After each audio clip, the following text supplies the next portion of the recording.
Hello guys, তোমাদের কাছে একটা ছোট্ট গল্প নিয়ে চলে এলাম। তো একদিন ভগবান রহিম বলে একজন, যে পরের জন্ম নিতে চাইছে, মানে পরের জন্ম নেবে, তো তাকে ভগবান জিজ্ঞেস করছে যে তুমি নেক্সট জন্মে কি হতে চাও।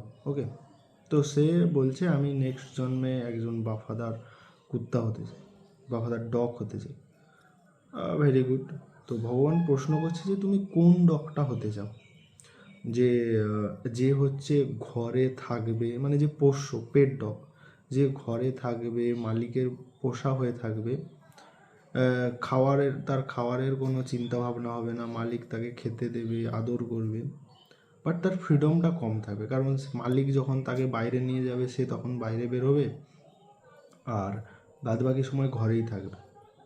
নাকি সে রাস্তায় ওই কুকুরগুলোর মতো হতে চায়, যে ফ্রিডম তো ফ্রিডম, বাট খাওয়াটা অর্জন করে নিতে হবে, নিজেকে খেটে খাওয়াটা অর্জন করতে হবে, বাট ফ্রিডমটা পুরোপুরি তারই থাকবে, সে যেখানে খুশি সেখানে যেতে পারবে, যা খুশি তাই করতে পারবে, বাট খাওয়া, আদর, এগুলো সে কোথাও পাবে না।